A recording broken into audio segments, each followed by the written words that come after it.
Hello and welcome. My name is Success Coach Rick Terry, President and founder of One Due North LLC, your professional mentoring and coaching company. I want to welcome you to today's broadcast of Success in the Evening with Coach Ricky Terry. Please help me welcome to the show today my friend, Mr. Lee Rubin. Lee is a motivational speaker, a standout author, and former 3-year starter at Penn State, where he played under none other than the legendary coach, Joe Patino. Lee, I want to welcome you to the show. Man, this is going to be great. Guys, you joined the show already in progress. You gonna go right into it right there, huh? You wouldn't even get the warm up started. This is how you gonna act, huh? Hoop and act, huh? No, I'm serious. I was gonna try to ease into this, try to explain. I Listen, see. it's your show. You let No, I'm running at your pace, sir. no, you missed it when I laid down what I laid down. I This is professionals coming and speaking to other professionals and Perfect. giving that respect and giving that respect due. You are the professional on this platform with me today, sir. And it's my hope, it's my wish that we could find in some way a way to tell the nation to calm down. Just Sure, take it sure. seriously, but calm down because in my line of work as a former United States Army drill instructor and a leader of Okay. men and women into places, I've never seen anybody panic and get it right. And that's just the way I feel. And watching your videos and watching your post and how you lead and help uh, facilitate leaders. And that's what I think I've watched you do since I had my eye on you. And I appreciate. I just thought you would be a great voice in a good backyard conversation to kind of, tell the world where you see us in Sure, terms of leadership because sure. as you jump straight into that conversation about James Brown, one of the things I did in looking at you, you've been leading pretty much all your life. This ain't some fluke you picked up after college. As a young kid, you were an out front leader, both academically and in sports. I saw, then Correct. you make it through that high school period, and you go. You don't just go to college. You go tutor under one of the top, you hear me? Under one of the top college professionals. Ever in any And sport, yeah. That agree 100%. but you don't get to that level being average. And you don't get to that level by not having some challenges. Correct. And I mean some bone shaking challenges. And that's what we must all draw on. What challenges have we overcome before to help us get through the next one? Let's talk about that for a minute. It's your stage. Go ahead. Sure. No, I appreciate that. First, let me say I appreciate the invitation to come on and speak with you and speak to your audience through this platform. I appreciate you doing what you do. Um, so a little bit more about my background. I was very fortunate. Got a scholarship to play football at Penn State back in the early '90s. Had a great career there, 3-year starter. Which, as you mentioned, there's some hurdles and challenges to get there. They don't just say, "Hey, we like you, be our starting free safety." What was that? Yeah, we got to ask, what was that like? You you breezed through high school, I'm gonna imagine, because you worked harder than anybody else. But what happens when you get to the point where everybody else is working just as hard as you are? Ricky, that's the minute I talk about this in some of my talks, but my first preseason camp was was my introduction to adversity. What do you mean? Come on, man. Oh man! So as you mentioned, you come, you're highly touted, highly recruited, and you come in and you think you're going to make an immediate impact. And the reality is, thank you. The reality is, there's 25 other guys coming in at the same time to make an immediate impact. But the thing you don't think about is there's 80 guys already there who really don't want you to make an immediate impact. Oh wow! You know what? I had not thought about that. They are in the same boat. They've been working hard for 2, 3, 4 years, and they're looking for their opportunity. Oh wow! And so the level of competition at that level is extremely high. Um, you know, as a 17-year-old, 18-year-old freshman, I'm playing against and practicing against 21 to 22-year-old grown men. Wow. And Right? what about the mental level of those grown men? Well, that's what it's all about. A quick story. Okay. Um, I survived preseason camp after just brutal, physically, emotionally. You know, that whole experience is brutal because it's a very high level. And Coach Paterno comes into the team room and he talks about, gentlemen, this was a tough camp. And I'm thinking, tough for whom, right? Yeah, you may have gotten up early and stayed late, but we're the ones out here just hitting each other all the time. And long story short, he said, and it was tough on purpose, and here's why. I needed to find your breaking point. Okay, I'm gonna stop you there. Okay. Did you hear me say I'm a former United States Army drill instructor? I did. Yes, sir. A lot of people know about the Special Forces, the Green Beret, the Rangers, the Navy SEALs. Yes, sir. Very few people know about the United States Army drill instructor, and there's a reason.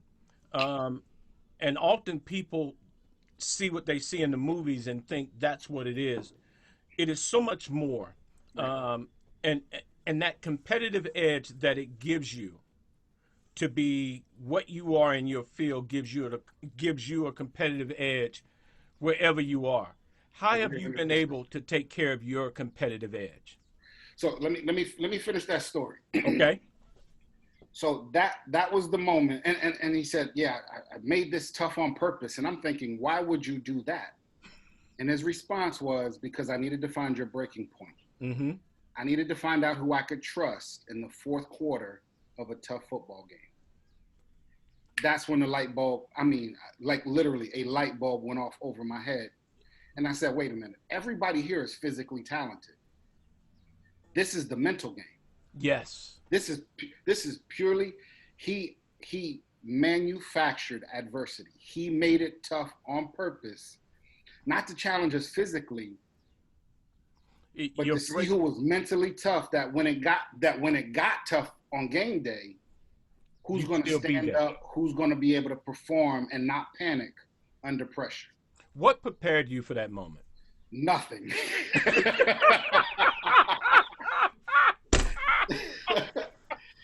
You know, But it goes back to something you said earlier, because in high school I thought just working hard and just being faster, just being stronger, just being more athletic was the key to success.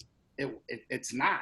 no, you got me rock. Look, you got me doing the church rock, man. I'm with you. Yeah, because everybody there is talented. Everybody there is physically gifted. And there's a book.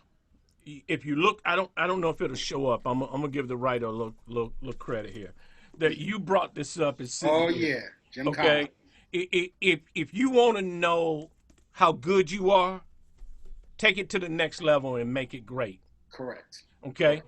If you want to know how good you are, I Yep. want you to take it to the. I don't care where you are.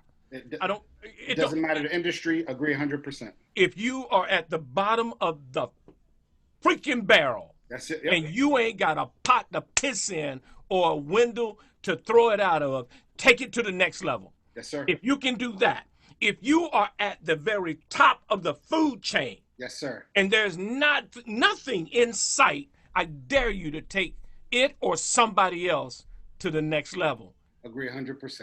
How did you keep getting to the next level? Because you have done that, brother.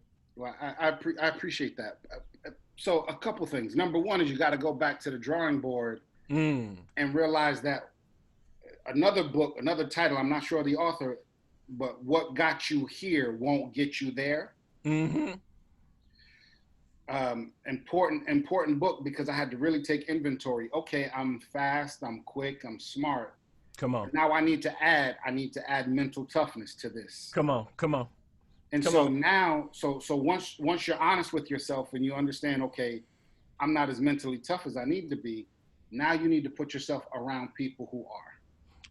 And I'm gonna share. I went through corporate America for one of the largest security firms doing Okay. residential security, and I would train differently than corporate was training. corporate trained to understand the spiel, Yep. to know the product, Yep. and what to tell, use buzzwords to get sales attention. Yep. I was training to put food on your table over the long haul. And that meant putting you in situations where you had to knock on my office door to get in. That's right. It became so funny but so serious. Right. Everybody would line up to see this happen, uh, but only the people who made it through the door never waited in line to get a paycheck, because I had taken them through this practice of what a customer is going to hit you with. That's right. And That's if you're not practicing at the tip of the spear in whatever it is you're doing, Correct. you are lacking. Correct. You point out one thing. You didn't just play at Penn State under one of, no, I stand corrected, in your opinion, under the greatest coach ever. You didn't just play there. You were a 3-year starter. You took your greatness that it took you to get there, as you pointed out in the book, and now we're going to go another level. What kicked that level for you? What made you want to be a starter? Yeah, well, I've always been a competitive person, and I think that idea of driving to be your absolute best is something, I haven't figured this out, but I don't know if you're born with that or if you can develop that. But I'm just the type of person where if I'm getting B's and an A is possible, I'm going to figure out how to get an A. If there's an opportunity for me to stretch and for me to grow, I want to maximize who I am and what I'm capable of doing. I want, when I take my last breath, which hopefully come on now is not in the near future. I'm gonna stand with you on that one. Yeah, I want to be able to say, you know what, I got as much out of this life as I possibly could, and that's the way I approach everything I do, because I do believe how you do anything is how you do everything. Well, right? I got a question, and I agree with you on that. I got a question that came in. Okay. And it's real simple. What would you say to I have a group that I call my young and out front leaders. Okay. And I try to expose them to people just like you, because they're ready to take that next step in their career or in their life, whichever one. Sure. What would you say to people who are out front, who are in the hunt, even through this challenging time now? What would be some advice you give to those young and out front leaders who are searching for that next level? Well, number one, I think as we started to talk about, passion is important, right? Mm-hmm. Like, to do something purely out of responsibility or do something purely because it's the right thing to do. I get that, and there's some times in places where we're supposed to. Come on. But if you love music, if you love art, if you love science, if you love architecture, if you love engineering, if you love selling, you're never going to be your best until you figure out what flips your switch and what floats your boat. So I think right now is the perfect time to slow down, be quiet, because you can't go nowhere, and do some introspection instead of just scrolling through everybody else's videos, and spend some time. Okay, what do I enjoy? What do I like? What gets me up in the morning and what keeps me up late at night? Because if you're not passionate about that thing, as soon as things get tough or as soon as things get boring, hold on, I'll put you in timeout. Okay, it's been a minute since I've been put on timeout. No. Because I don't want my young and out front leaders to get this. I want anybody else that sees this, that hears this, that you're getting it from someone who has dedicated himself to success. And that's the ultimate goal. It's never a thing. It's never a price.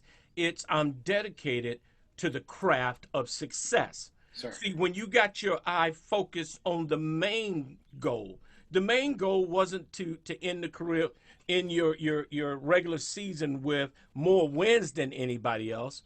Your main thing was to be better. Am I going to be better? Go ahead, man. 100%. It's funny you say that. Here's the way I position it in my talks. Come on. I'm not concerned about you being the best. because that's a relative idea. If Ricky is better than Lee, then Ricky is better than Lee. That's whatever. I'm not concerned about with Ricky being the best. I'm concerned with Ricky being his best. Thank you. And there is a poem. I can't, I think it's unknown. It says, good, better, best. Mm-hmm. Never let it rest until your good is better and your better is your best. And as I said before, I think this is a hard switch to turn on now if you haven't been doing it. What has mentors meant to you and your success even now? Everything. It has saved me. So having strong mentors, and let me back up. So when I talk about having mentors, I'm talking about people who do a few different things. Mm-hmm. Break it down. Number one is they give you good information, right? Because they've been where you're trying to go. Come on now. So they know the path. So they're giving you good information. They give you good motivation. Mm-hmm. Like, hey, son, you can do this. Hey, daughter, you can do this. It's possible. How do I know it's possible? Because I've done it. And number three, it might be the most important thing, they hold you accountable. Well, you brought me right into it. One of the things that everyone that I work with, the first thing they have to do is introduce who their accountability team is going to be. And that's 3 to 5 people that don't do your job, but they hold you accountable to what you say you're going to do about your job. That's critical, Ricky. That's critical. But you got to let those people be real with you. And that's where we have a problem, because we go get people that we want to be right with us. No, yeah, that ain't gonna get you anywhere. So I had a chance, I had the privilege of speaking to the Penn State football team a year ago, 2 years ago. Wow. And I told them, I said, if the people around you are comfortable with you being comfortable, you're around the wrong people. If they're not pushing you and stretching you and making you better and agitating you and challenging you, you're around the wrong people. Now let's in sales we're gonna call this reduce it to the ridiculous. Okay. Okay. I want to go to my 6th, 7th, 8th, 9th, 10th, and up through high school kids, and I want to say to you what he just said is really important. Because your parents are pushing you to get your studies, and we're in a dangerous point right now in your lives. The things you have been building upon for your basketball and sports careers, or whatever, debate clubs or whatever it is, it's in more jeopardy now than it's ever been, because you have the luxury of working from home, and everyone is not cut out to work in a non-structured environment. And when your parents are pushing you to get your homework done, when they're pushing you to be better, to go after more, you need to hear, this is what it's going to take, guys, for you to get where you dream about. And I don't care if that's in sports, education, or just starting a family. You're going to have people who push you and pull you, guide you and direct you to your success. Because it don't get no easier because you get older. Would you agree? I agree 100%. I agree 100%. I think if your coaches aren't leading you and your teachers aren't pushing you, and the people around you are not, I don't think you should like your coach or your teacher when you're playing for them. Like they should get on your nerves. You know, it used to tickle me as a drill sergeant. You say that at the end of what was called the 8-week cycle, it's graduation time. All the parents and grandparents are coming now, and everyone wants to take these photos. I would tell my soldiers, my time with you has been for one purpose, to make sure that you live. Yep. I've done my job really well. I can sleep on that. That's right. But I am not here to meet your mama, your daddy, your granddaddy who served in World War II, or anybody else. And if you put a camera in my face, I promise you I will reach inside and pull out everything you have in. That's right. And not one time in 3 years as a drill sergeant did anyone say, Drill Sergeant Terry, may I have a picture? Because I made my orders clear. That's right. You got to understand, as a leader, your words matter. Absolutely. And when you speak life into a child, when you speak life into an employee, when you speak life into somebody that's looking up to you, you're doing something. And brother, I've witnessed you on stage. I've witnessed you in smaller rooms, and you speak life to people. I Where's appreciate. the basis of that? Well, number one is my faith. Okay, let's Number get one that is my out there. faith. Yeah, it's my faith. I believe that our sole duty is to love God and to love each other. And so if that's the case, I want to live my best, and I want to do whatever I can and share whatever I can to help others live their best. Come on. So my faith is number one. Okay. I philosophically, I believe that we do a poor job in our culture, in our society, promoting teams other than the military and athletics. Come on. Academically and professionally, we promote individuals. And I just think that teams can accomplish a whole lot more than individuals can by themselves. So, my message, or my lane, so to speak, is helping people function in teams. Okay. And the intangible stuff that allow us to accomplish more together than any one of us could by ourselves.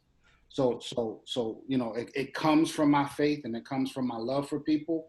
But there's a lot of people who teach and share different things. My lane is, man, if we could function together, come on now, we'd be a better society. Our marriages would be better.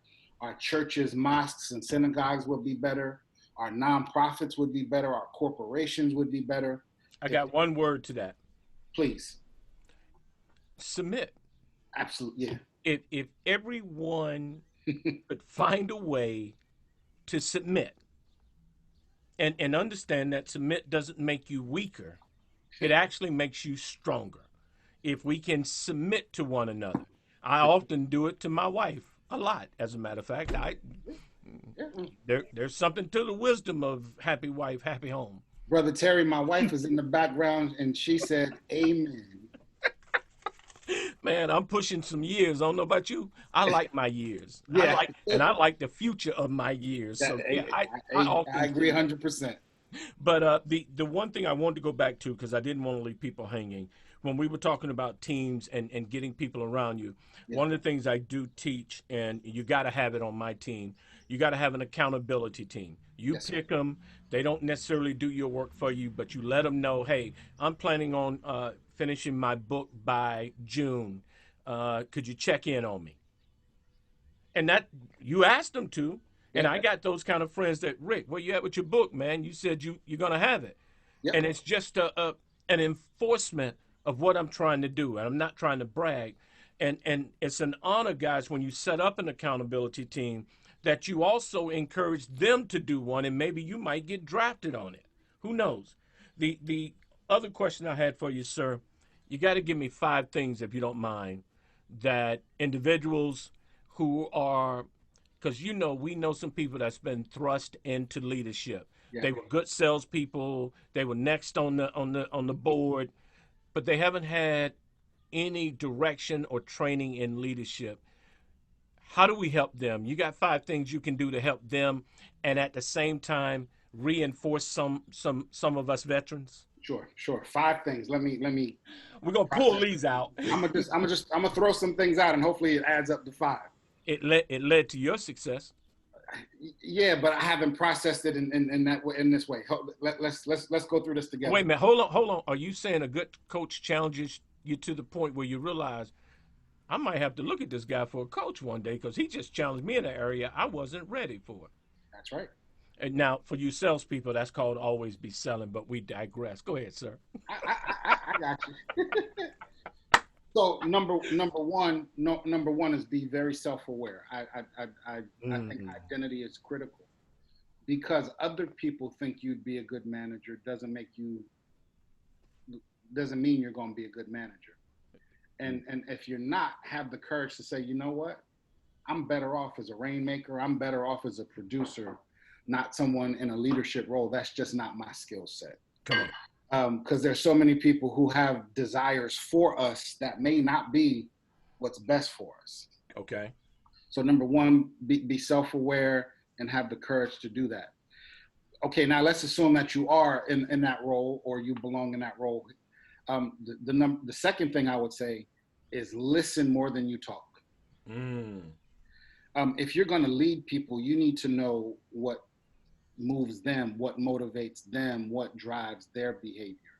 And you can't understand what drives them if you're only talking to them.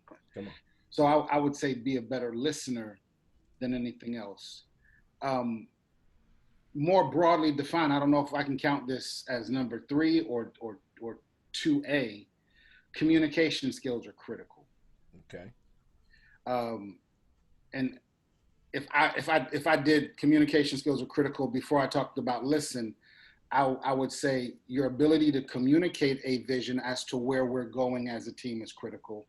But again, being able to listen and seeing what's important to them is critical. I believe a leader has to be able for everybody on his or her team to answer the WIFM question. WIFM? WIFM, WIIFM.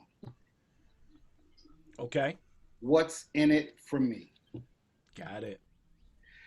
Because if you're on my team, sir, and I don't know what's important to you, I don't know how to drive you, I don't know how to motivate you, I don't know how to connect what's important to you to the bigger, larger vision for the team.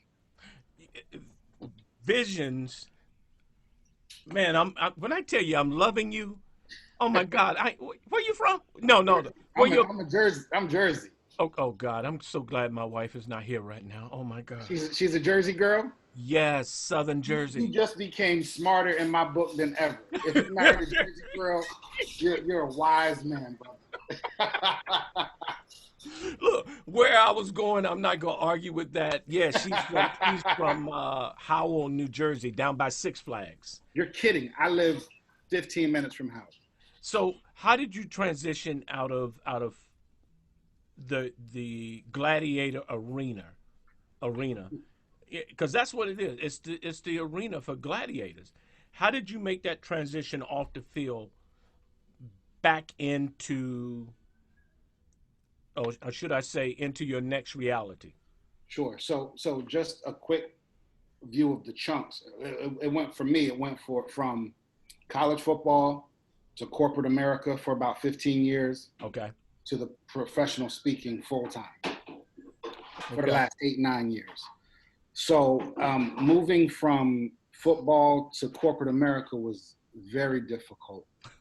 It was, again, moving from something I was passionate about to something that I had to do because it was a responsibility. Right. Right? You know, this is where you're supposed to be and you're supposed to get a good job and make good money. And that's why I talk a lot about functioning in passion and not just responsibility. Mm-hmm. Because I didn't enjoy going to work every day. It wasn't a team environment. It was competitive in the sense that everyone was against each other, but I didn't feel like we were trying to build a unit towards something. Yeah, it was just go to work every day. Could it have been? Do you think it could have been a team environment? I think the right leadership can make it a team environment. That's how I earn my living, is trying to help people make it a team environment. When do you think leaders, and I'm sorry to cut you off, but when do you think leaders should start, because like I said, I brought people, when I was in the sales arena and I was leading salespeople, I brought people into the organization and I didn't wait on permission. I just figured I'll apologize later. But I was willing to take those licks. Yeah. The people I could afford at my paycheck, I brought into the organization to speak to my people, to give a 30-minute or I would take them to see Zig Ziglar or whoever was on tour. Yeah. And let me tell you, there are a lot of people on tour with free tickets, but you got to invest in your people. How do you get leaders to understand it's necessary to invest beyond what they're teaching inside the walls? How do you do that? I think if you have leaders whose ego is so out of whack that they can't do that, there's a problem. You should step on people like that, ego man.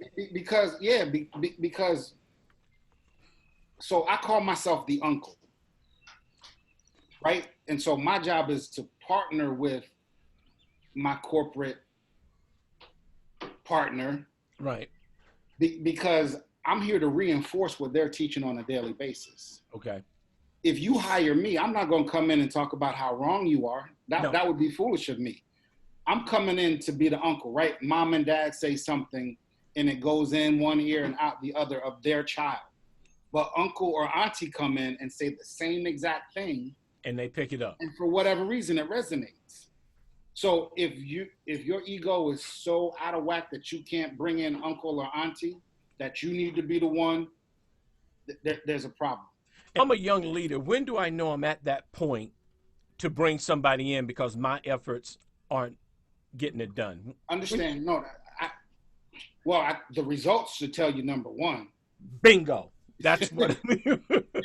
if the team for some reason they're just not hearing you and they're just not executing and they're losing in the sense of whatever your function is, now might be a time to have another voice come in and share, because going back to I got stuck on number 3, but it's communication. And there you go. And I'm gonna tell my small business people something. What he just said is critical. The reason why you haven't surged your numbers or moved ahead of the next person in front of you is because you haven't done the things that it takes to be the next person in front.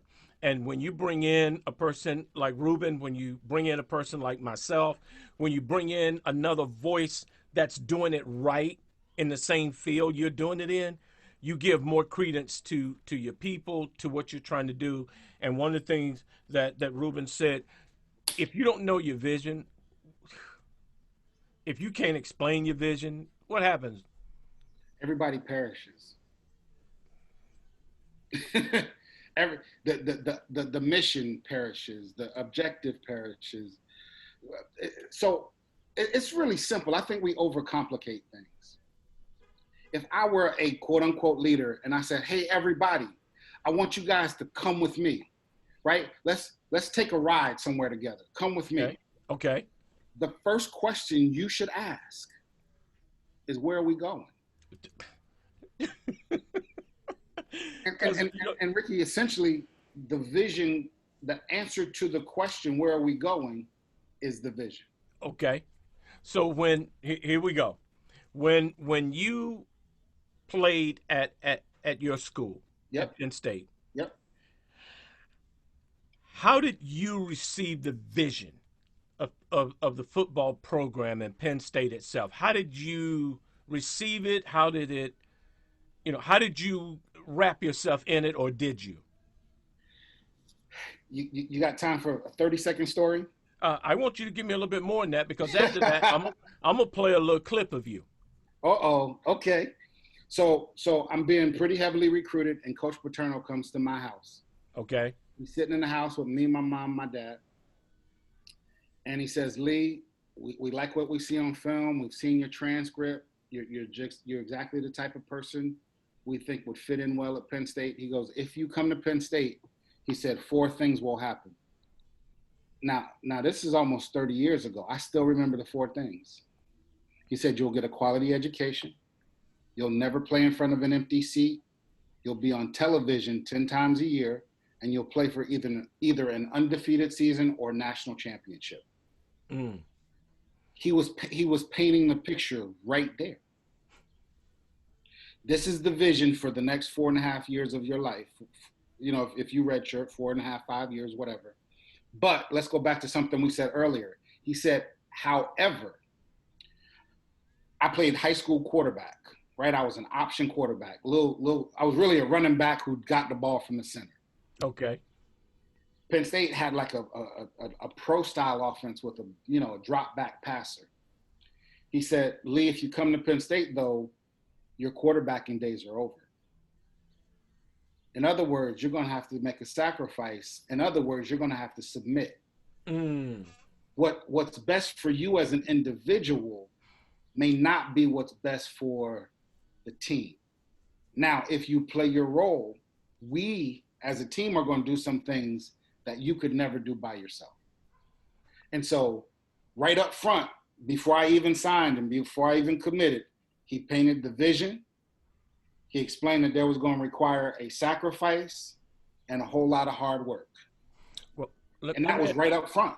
let me ask you a question. Did Coach go to every recruit's house?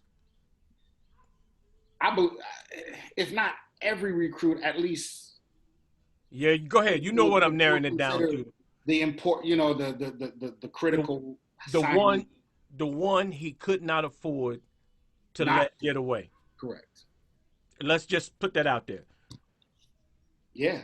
So because you're highly recruited. Now, hold on. One more insight that I have from this conversation with Coach Paterno.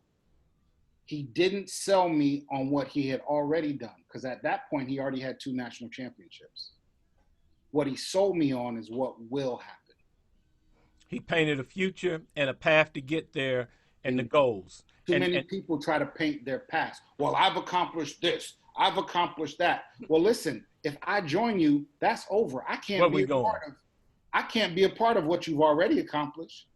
Tell me what's going to happen. Now, it's got to be based on some historical data. You can't just be making stuff up. Well, you can. I ain't gonna follow it. Exactly. And I thought about that years after, we had that conversation.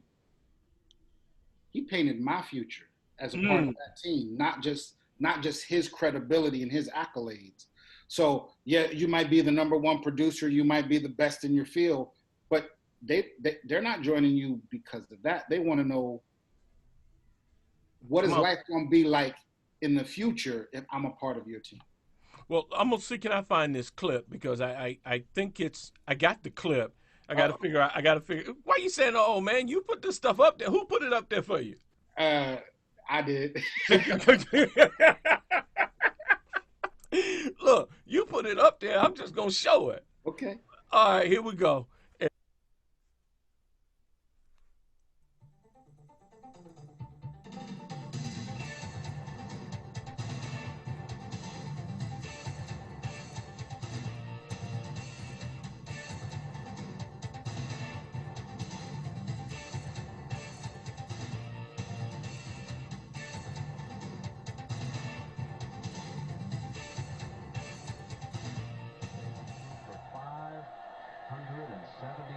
Yards. Almost intercepted by Lee Rubin, who picked off a pair against the Trojans last week. Smart young man. Member of the National Honor Society in high school. And plays smart football as well. That's it. I want our young people to hear that more doors open for me because of my academic success than my athletic success. Please. And I want to add to that. I think not only young adults, I think leaders in every category, you can't stop getting smarter. You can't stop helping other people to become smarter than you. And you can't stop surrounding yourself around people that are a hell of a lot smarter than you. That's right. When you see you, what do you think of when you go back and look at those clips? What do you think of? I admire the tenacity in that young man. Wow. And that's what I fight to get back. Or that's the bar for me, because I wasn't the biggest, the fastest, the strongest, but I played at a very high level. And even now professionally, I may not have all the skills that some other people have. I may not have the story that Les Brown has, or the knowledge that Tony Robbins has. But tenacity will make up for a whole lot of inadequacies. Come on, man. When you're passionate in there, So I mean, some of the guys that I tackled and caught, on paper were bigger, faster, and stronger than me. But when you don't like losing, Serena Williams said it better than anybody I've ever heard. She says, "I hate losing more than I enjoy winning." I agree 100%. Let me tell you something. I agree 100%. They don't play Monopoly with me no more, man, because checkers is a problem. So Ricky, you'll appreciate this. What you got, man? I'm not allowed to play volleyball at the annual church barbecue. Come on, man. You've been banned from the church barbecue. There's a lifetime ban. I gotta ask, who'd you I can spite? come in fellowship. I can eat all the potato salad I want. Who'd you spite? When they move over to the volleyball game, I have to sit out. Who did you spite? All I'm gonna say is the deacon was talking too much. That's all. I'm gonna leave. Lord heaven. Lord Now, heaven. you know what? I'm gonna say something. I'm gonna say something that connects all of what we've been talking about. Go ahead. My wife, my wife. Yeah, we were married then. I was trying to think if we was girlfriend. We were married then. Was an accomplice to that crime. Wait a minute. So let me get this image in my head because I think I know what you're trying to say. She set you up with a setup. How you know this? How do you know this? Because I'm married to one of them women. That's right. So we called timeout. We called timeout at a church barbecue volleyball game. Okay. What do he do? Call y'all out for not attending Bible study or something? No, you know what? And he just kept running his mouth and talking. You see what I'm talking about? That spirit of competitive, not even in the church does it come down, man. No. He was like Penn State. I think he was a Temple fan. I think he lived like closer to Philly. Okay. And he just kept talking. I said, sir, brother, relax. Brother Deacon. Like, we out here. This is a co-ed, intergenerational. We got young people, old people. We just trying to have fun. And he just talking. I said, okay, I'm gonna ask you one more time. Just be quiet. And so he kept chirping. So we called timeout. And here's how the conversation went in the huddle. I said, because my wife was a high school volleyball player. Oh, wait a minute. Athlete, star, competitive, all that. Why am I talking to you then? Why am I talking to you? No, you put her on the phone. You get her on the call, and yeah, you gonna get something. Okay, so go ahead. So I said, baby, set me up, and I'm gonna bust him in his left eye. I don't know why. Well, we volleyed around a little bit. We broke the huddle, got back in the game, volleyed around a little bit. She had the situation where she could set it. I climbed the ladder. Boom. Where'd I hit him? Wait a minute. How tall are you, brother? 5'9.5", but you got up there. Vertical. I had a 40-inch vertical. Because when I hear climb the ladder, that means you went up there. Oh, listen. It was important that I went up to get that set. And did he see it coming? Well, whether he saw it coming or not, it caught him in his left eye. Now they call the brother Deacon Left Eye. Yeah. Well, do you still attend that service? Not with him. No. Because I'd be looking at you funny when the plate came around. Please be patient with me. It's still working on me. God ain't through with me. Man, you funny. You're at the top of your game, and you're getting a lot of attention, man. What do you do next?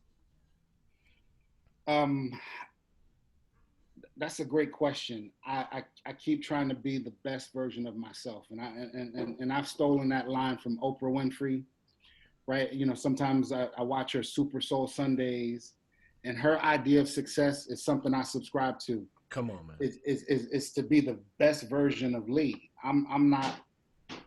The accolades, the attention mean absolutely nothing to me, which is part of the reason I think God gave me that whole football experience, because you realize people don't love you.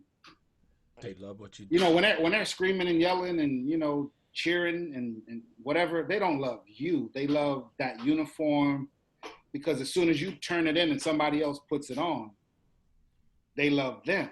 So humility is critical. It's not about me. It's so that's irrelevant. I'll tell you the other side of that coin. Come on. I don't want to be famous. It comes with a big price. People pick apart famous people. They like. I had the pleasure of Franco Harris is a Penn Stater as well. Oh, And here we go. Here we hold go. on, hold I on. I was had to waiting correct on. I'm a Cowboy fan. you. Okay, we're not going to talk football at all. Okay, we good. I had the privilege of being with him at an event, and he came in to say hello, and we could not get 6 feet without literally hundreds of people asking him for autographs, a picture, to tell them a story, kind of like your story. I don't want to take pictures with your grandpop, and like we could not have a conversation because he was bombarded. I don't want that. I learned a lesson that every time you get a chance to speak to people, to talk to people, to Absolutely. share with people, you got to give them their moment, because you have no idea what it took for them. And I'm gonna put you in this category. What it took for me to be able to get to a person like you. This is a moment for me to be able to even speak to you, and I consider it I an appreciate honor.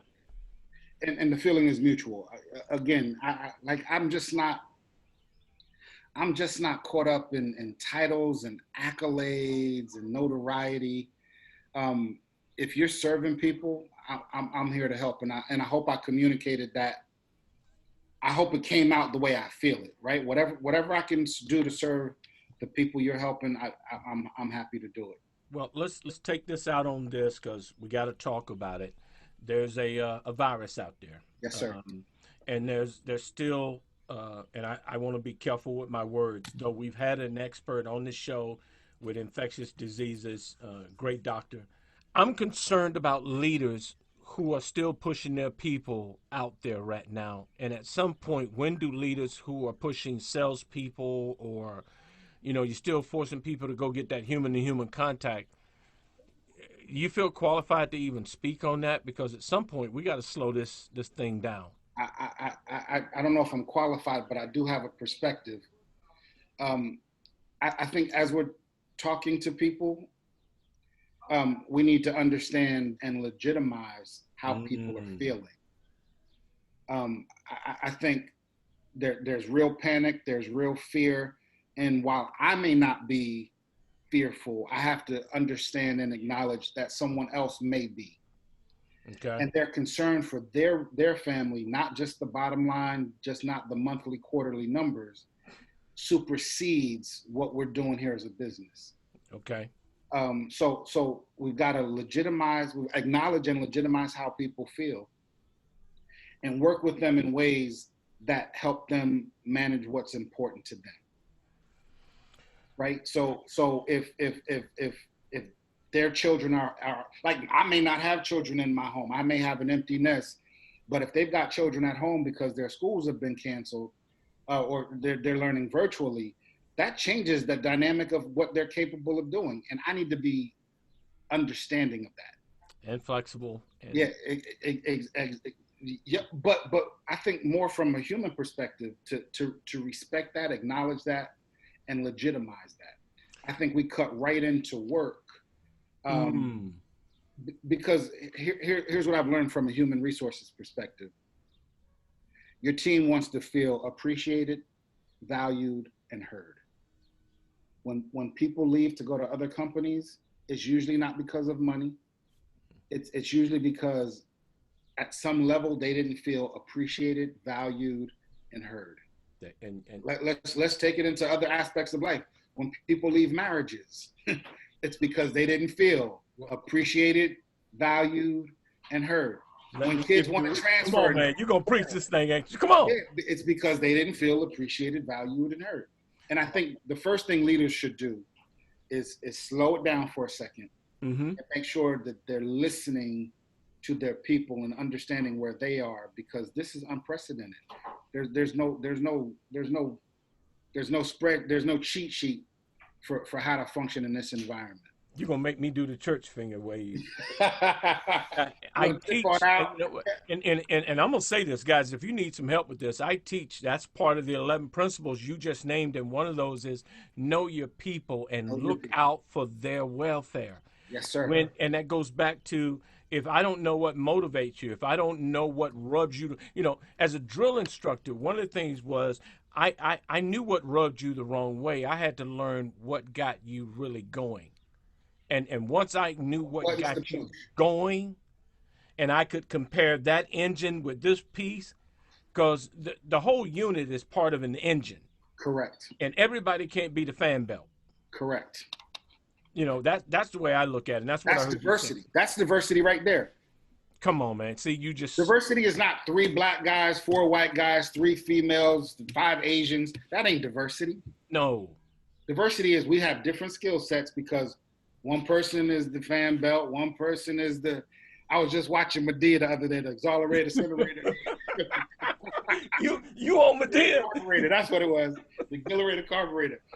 Like we all have different makeups and perform different functions. That's Right.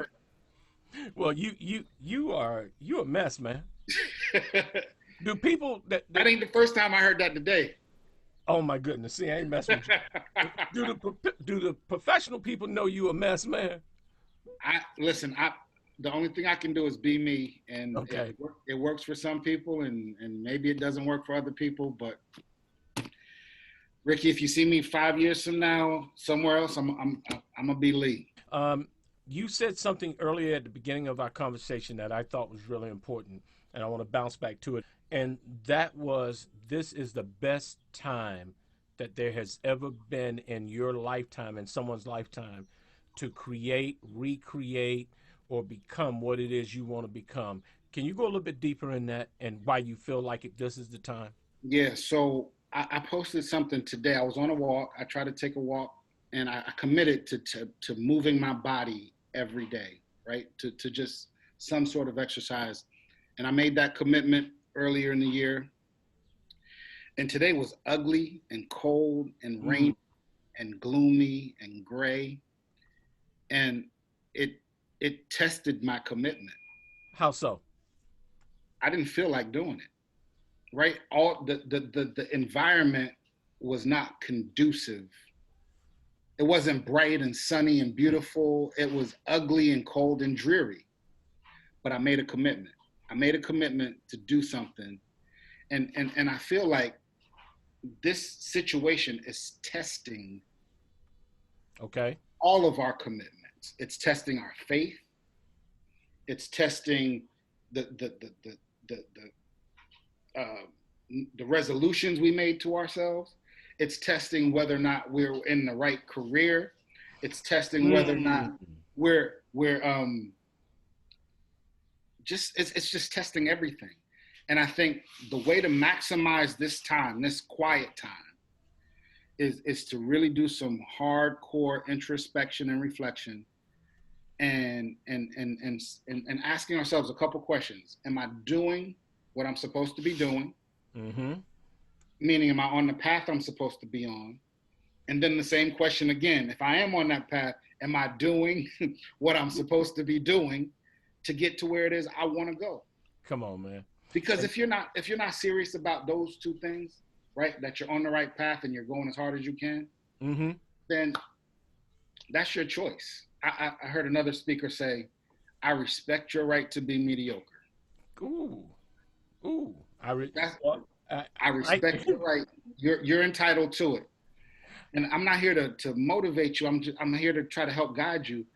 If you want what you say you want, make sure you're on that right path, and make sure you're doing. Now is a perfect time to connect with some people to build that accountability circle. Come on, man. Hey guys, he dropping some nuggets right here, because that's exactly what I'm doing. Yeah.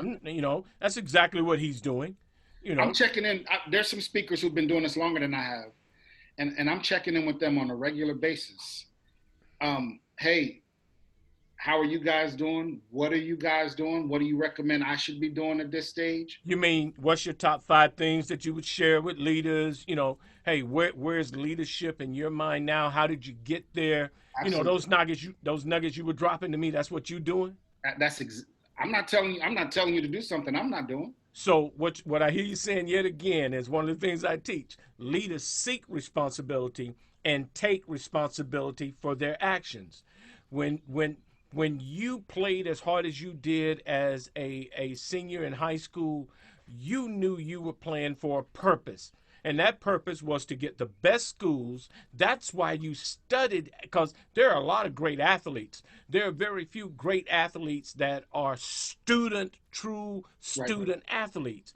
And so you went equally as hard in your education so Absolutely. that you were not a one trick pony and only the best school sent its best representative, which is the head coach. Yep. Yep. Come on, man. You laid a Let me tell you foundation. why. Let me tell you why. I was smart enough at that age to understand this. If you create options for yourself, you have leverage. Ooh. So yes, I had Penn State, Notre Dame, Michigan, Ohio State. Those schools were interested in me. That was the then Big Ten? Was that Yeah. the big? Yeah. Yeah, but also Miami and Florida State, and you know, I was trying to think of the big programs then with Bo Schembechler in Michigan. Yeah. But I also had offers from Harvard, Princeton, Columbia, academically. You're showing out, man. And so no, but You're let's showing be, out. but Ricky, let's be honest. Let's be real honest. Come on. It is not hard to get A's in high school. It's not. If you go to class and you don't cuss nobody out, you get a B. If you show up. You show up and don't hit nobody, don't cuss nobody out. You starting with a B. And I'm not saying I wasn't smart, but I'm just saying leverage the situation to create options to create leverage. Now, here's the great thing. You're speaking of high school, but I can't tell you how many times I've had to do that in corporate America. Same thing. Where I had to take a step back to get a catapult forward. And sometimes, those steps I did not want to take backwards. So when but you create leverage for yourself, right? And define, just in case somebody's asking, how do you define leverage? Let's not leave a stone unturned. How would I define leverage? Reduce it to the ridiculous, brother. Yeah. It's to put yourself in a position where you can use one opportunity to maximize another opportunity. There you go. Does that make sense? To me, yes. Right? And we're all familiar with it, right? When you want girl A, when you want to take girl A You to go there? Yeah, you said reduce it to the ridiculous. Okay. You want to take girl A to the prom, but you start creating interest in girls B, C, and D, right? Because girl A ain't giving you no attention. Somewhere in here, I feel like I'm supposed to say the views expressed on this show are not necessarily. Are you gonna put a disclaimer on me now? Hey, remember I told you I like my house. You said reduce it to the ridiculous. Okay. We're all familiar with leverage. Yes. We're all familiar with leverage. Well, I think some give it away so quickly that they've never really attempted to use it properly. And those that use it improperly never know the real beauty of how it works. I had options. I could go and get an Ivy League education. You didn't have options, brother, with all due respect. You created them. That's what I'm trying to tell people. And because everybody has the ability to do it. I want to share one thing before we wrap it up. You do what you do. Jim Rohn, R-O-H-N. Mm-hmm. There's a line from Jim Rohn that it just reverberates in my head. Work harder on yourself than you do on your job. Create skills, create value, create leverage. Because if I can do what nobody else can do, or if I can do multiple things, I've got options. And more importantly, the people who are making decisions understand I can't let him go because exactly he's valuable to me. So guys, valuable to me. Absolutely.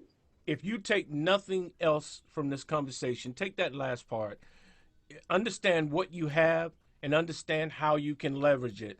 And we all have something, no matter where we are, and start leveraging it to your good. Okay, guys, you've been listening to. You want to give them your rundown one more time, Lee? Sure. Go Again, ahead. first, let me say it's an honor to be here and have this conversation with you. If anybody has questions or comments or thoughts, I'm on social media. We connected on LinkedIn. They can post it right in Yep. this blog. I'm gonna post this to the link in the blog we started. So it's Lee Rubin, Rubin. I'm also on Twitter and Instagram, and it's LRubin39. But honored to be here and really enjoyed spending time with you today. Well, likewise, and I want to say also, you're a very smart man. You keep your lady real close to you, and she ain't afraid to let you know she's in the room. And so, That's right. thank you. We are honored to have you, and I am honored that you would even take time to be a part of what we're doing.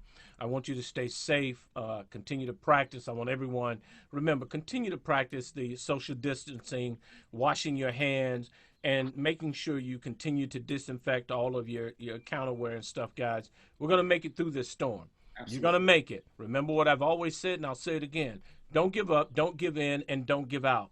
We don't have that much farther to go. My name is Coach Rick Terry, president of One Due North, host of Success in the Evening, and it's been my plum-pleasing pleasure to be with you today.